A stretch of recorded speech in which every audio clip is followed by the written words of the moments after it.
Hello, everyone. This is Dr. Janine Cross. I will be your instructor for your online psychopathology course. This video will be to review the course syllabus. All the students are responsible for going over this syllabus in detail on their own. This will be just a overview of the key areas of the syllabus. So hopefully, if you had any questions, after reading the syllabus, this video will help you. As you can see on the top of the syllabus has all the important instructor information, my name, office hours, office location, office telephone number. I will also be providing virtual office hours through an online Blackboard link. Please make sure you look at all your course announcements that are coming through from me, because I will remind you or highlight any virtual office hours that will be held.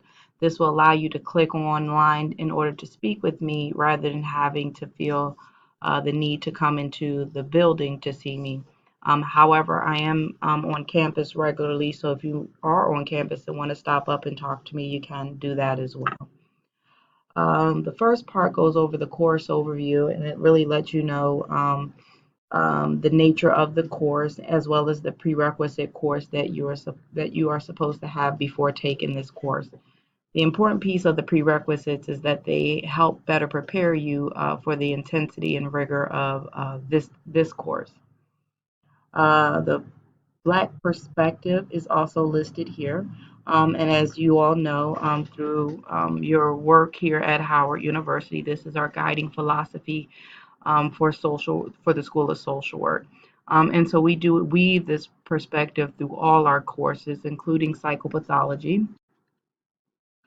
The objectives of this particular course is to increase the students' awareness of the various theories and concepts utilized in understanding behavioral variation, to increase the student's understanding of the relationship between individual psychodynamics and the dynamics of the social system within which he or she operates, to be able to recognize the role of social and cultural factors in pathology, and also to have an understanding of how Blacks, women, and other oppressed groups have been abused through racist, sexist interpretation of pathology, to increase the students' knowledge of current psychiatric terminology and differential diagnosis with the format of the DSM-5, and to increase the students' understanding of the current etiology of epidemiology of each disorder, to increase the students' appreciation for the complexity of the field of psychopathology and the process of diagnosis.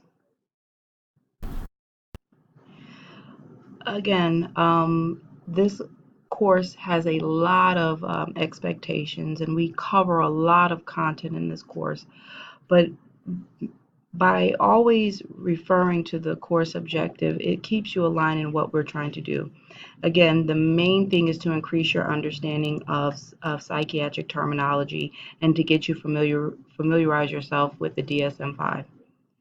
We also, again, want you to make sure that you're very clear on what the epidemiology is of a lot of these disorders, as well as the etiology of them as well. So I want to make sure you're aware of this and you're able to apply this in your studies here. And it is my personal goal that you all explore the etiology of many of these disorders for yourself so that you can have a really good understanding of what the causes and the origins of these diseases that we are or disorders that we're talking about in this course. It is our educational expectation and or outcome that you'll be able to utilize the DSM-5 more um, critically, apply it more critically, and become more familiar with the DSM-5. Um, we also want to make sure that you take particular emphasis on psychosocial stress and adaptational traits as components of the diagnosis. Also, we want to make sure that you identify symptoms of emotional disorders and be able to intervene appropriately, and to be able to write reports, increase practice skills, and articulate findings that show a differential diagnostic approach. We also expect for you to have as an educational outcome, the ability to examine how race, class, and gender intersect with psychopathology issues. And linking it above, when we're talking about the etiology of disorders, we know that by utilizing DSM-5, you will be able to have a better understanding of what those causes of the disorders are. We also know that when you're understanding the etiology of these disorders, that you're also able to understand how to identify the symptoms that are involved in them as well. This section goes over the core competencies required. You can review them on your own. More in depth of the core competencies and the specific assignments that we have to demonstrate those core competencies in this course. Next important part, the textbooks and readings for this course. We do have a host of books and readings for this course. It is very rigorous. Strongly encourage you to make sure you have all the textbooks for this course, and make sure that you read thoroughly each chapter and each assigned readings, as they will be required. More importantly, they will be needed in order for you to complete the discussion board assignments and the written assignments. So the DSM-5 Diagnostic and Statistical Manual is a required textbook for this course. So is the APA manual. This is for your papers and making sure they're formatted properly in APA. Abnormal Psychology is another required book for this course by Comer and Comer. Rock My Soul, Black People and Self-Esteem by Bell Hooks is a required textbook for this course. And Kaplan and Sadek's Synopsis of Psychiatry is also a required textbook for this course, as well as the Handbook of African American Health, Social, and Behavioral Interventions. Again, please make sure that you have all the books for this course, as the assignments will require you to read these chapters thoroughly. Class attendance, it is a little different because we're talking about an online class, but we are expected you to engage as if this was a face-to-face class, and this is to make sure that you log on regularly, weekly. Make sure you do all the reading assignments. Make sure you click on all the content areas in each week, and respond to the discussion boards and reply to your fellow classmates. As this is not a face-to-face course, the discussion boards are usually where we're going to be doing most of our interactions in this course. Student-to-student interactions will be occurring through the discussion boards, and that is an important area. It is also important that you make sure that you complete them all, because it's part of how you're participating in the course. I will be reaching out to students mainly through the announcements and through the office hour discussions, and primarily through uploading videos such as this about important things that you need to know for the course. Academic code of conduct, like your other courses, even though this is an online course, we do expect that students to apply the utmost in truth and highest regard for integrity and honesty. This means that you do your own work unless it's an assignment that is set up to be a group assignment.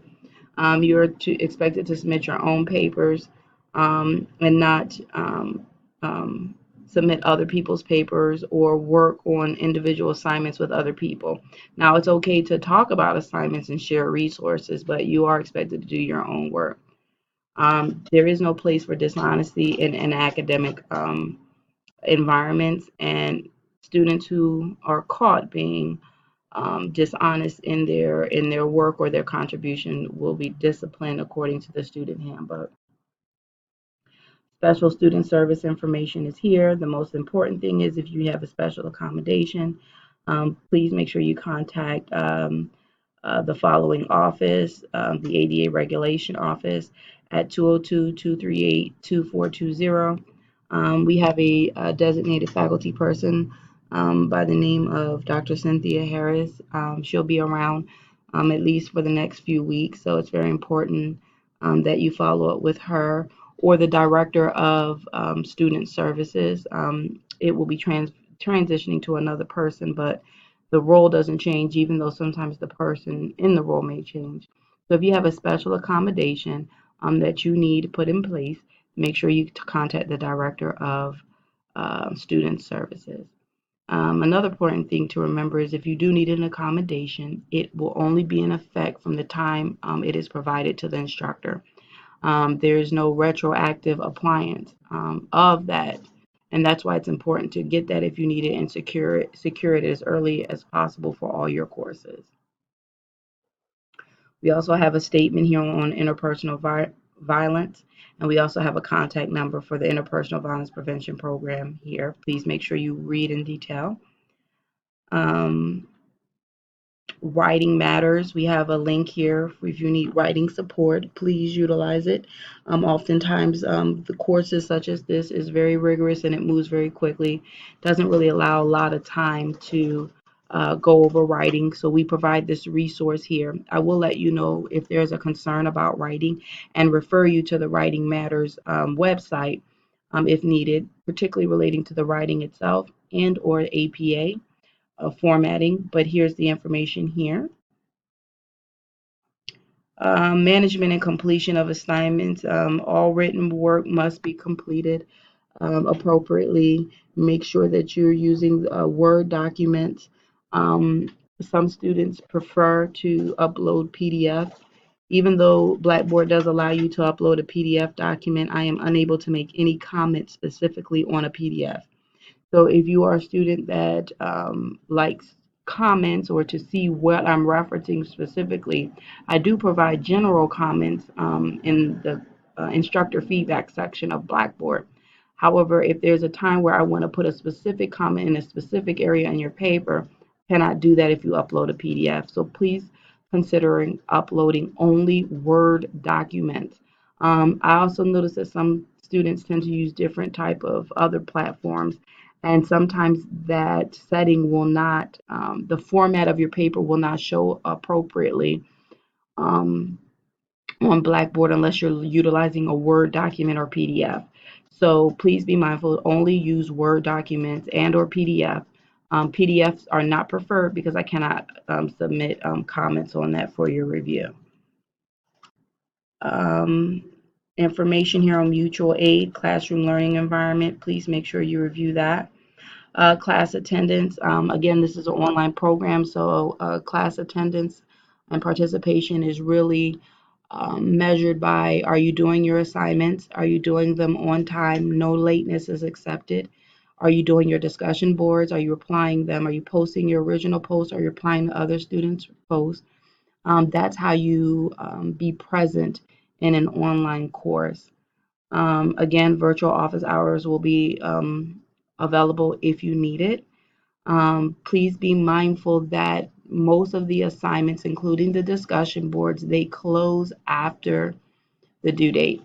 Most assignments are open until the end of the day, 11:59 p.m. It will close.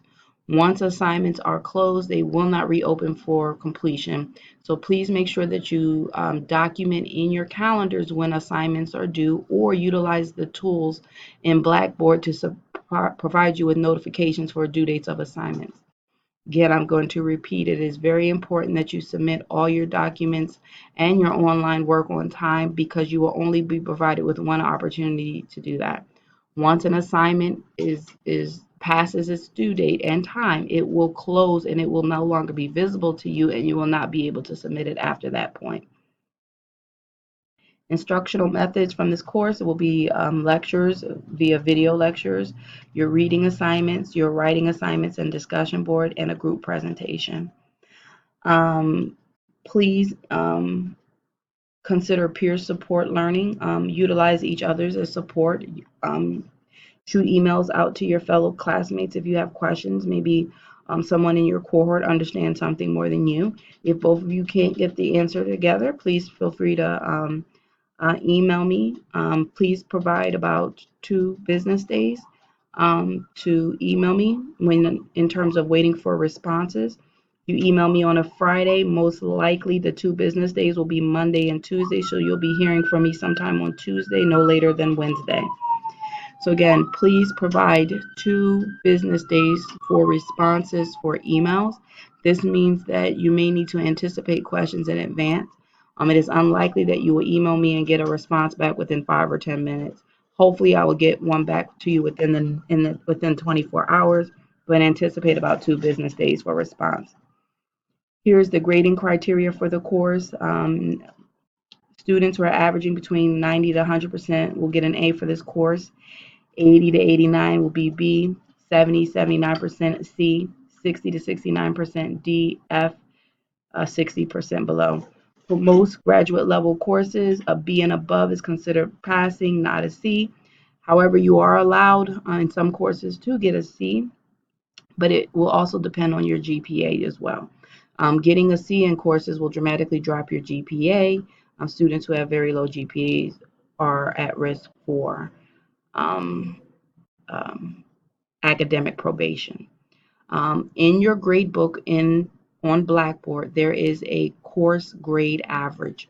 As you are submitting all your assignments, including the discussion board, your average for the course should be showing. Also, be mindful that you're applying this grading criteria to that average that's in Blackboard. So if you see that you're averaging around an 80% or higher, you are passing the course. If it's 80% or lower than 80%, you are close to not meeting expectations for the course. At midterm time, we normally will review our students' progress in the course, and any students that are not receiving an 80% or above will get a midterm advisement with their counselor. And again, you will be aware of this before this occurs because you'll be looking at your course average for the class in the grade book of Blackboard. So if you see we're around midterm time and you're below an 80%, you will be getting a midterm advisement. The purpose of the midterm advisement is to help support you in your courses and to hopefully turn that grade around so that you are successful in the class. If after the midterm advisement you're still sitting below an 80% average, I will reach out to students individually to see what can possibly be done or to counsel them on what may be the next steps moving forward for the course given where they their grade average. This gives you a breakdown in how we're measuring the assignments, participation, 10%, discussion boards, 20%, ongoing. You have a case study, which is your midterm. It has a part 1 and a part 2. It is worth 25% of your grade. The case study guide, it will be completed for your client that you select, and that will be due 2/13. So it's a case study guide and mental status exam. 2 separate documents, 2 separate templates that are listed on Blackboard, and I will show you where that is. That's due February 13th. Once your study guide and mental status exam is complete, you will then be writing up your case study, and that case study will be due February 27th. The graded portion will fall right here, even though I'm looking at this part first and then this part second, and then the grade will be assessed here for both 2 parts. If you have any questions, let me know. I'll say that again. This is a 2-part assignment. The first part will include 2 templates. One template is the case study guide. The other one is a mental status exam.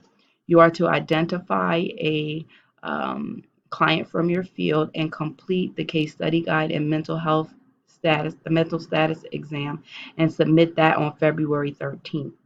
Once the case study guide and mental status exam is complete, the second part is you will use those 2 documents to write up a case study, and that case study will be due February 27th. Again, any questions about that, you can email me. I will submit a separate video about the course assignments separately. The next one is a group oral presentation, which is worth 20% of your grade, and that's due March 19th. And your final case analysis, the case is already provided to you in your syllabus. It is called the case of a raven. And in this case, you will be writing a case analysis for a case study that's already provided to you. 25% of your grade due April 9th. Again, I'm going to reiterate, these are your major assignments, including your discussion boards. You will have weekly discussion boards for this course, so there will be a discussion board due weekly. Please make sure you set your calendar or mark your notifications that they are weekly and they are due on Sunday evening. You have a original post that's due usually around Friday or Saturday. It'll be listed on the prompt, and then you have the actual replies that are due by Sunday evening. By Sunday evening, if you haven't completed the discussion board, it will close. So make sure you do that. Those discussion boards grades add up and are correlated into your final grade. Similar with these dates here, please put a notification somewhere in your phone. Maybe if you use a planner, this is very important that you keep these dates in mind because they will come and go quickly, and I would hate for any students to miss an assignment. As you see, these are a decent percentage of your grade, so if you miss any of these assignments, it will very easily put you at 80% and at risk of not being successful in the course. This here, the next sections of the syllabus goes over the assignments themselves. I will not go over them here because I will upload another video. I'm trying to be mindful of the length of this video, but I will submit another video that goes more into details about these assignments. But the assignments for the course is listed in this section here. And most of them have a specific due date. The discussion boards do not because they're due weekly. And it also gives you a page length expectation. So make sure you read this in detail. If you have any questions about the assignments, feel free to email me. However, please be sure that you go over the assignment instructions and expectations prior to emailing me, because most likely the answer that you're looking for is listed here in the syllabus. Group oral presentations listed here. All the information you need is here. I will be setting up the groups for students in Blackboard. You will see what group you are listed in once they are developed in Blackboard. I will also make sure I send out an announcement to students so that you will know that you have been assigned groups, so you can go into Blackboard and see what group you've been assigned to. Again, case analysis, final assignment is listed here. All the information that you need for that assignment is listed here, including the due date and the page link for this assignment. As I stated, this assignment, we will provide the case study for you, and the case study information is listed here. The next section of the syllabus goes over your weekly expectation for your readings. So they look like this. It'll have the date here, what we're covering that week in the course, the required readings, as well as supplemental readings for your course. As these are your textbooks, you should have them and be able to follow along with the readings through your course. I also upload on Blackboard additional folders that will include readings that are not associated with your textbook. They may be journal articles. There may also be folders uploaded with required videos and required websites. Those folders, you must click on all the contents in each week's folder because it is uploaded there for a reason. And everything that I have uploaded to Blackboard is to enhance your reading. If for some reason you're covering a chapter or you read a chapter and you feel like you don't have a firm grasp of the content, also click on the websites and the videos, read the supplemental reading, and see if that helps enhance the understanding for each of the week's readings for this course. Again, listed here, week 2. And through all the weeks of the course, all the information that you need to know for each course and cover is listed in this section right here. Again, if you've looked already on Blackboard, you will see that most of these weeks are already uploaded in the same format it's listed here on the syllabus to help keep you on track. Also include under each of the weeks when the assignments are due. This is just another reminder to make sure we keep students on track and so that they don't miss these due dates, because again, once the assignments close, they will not be reopened.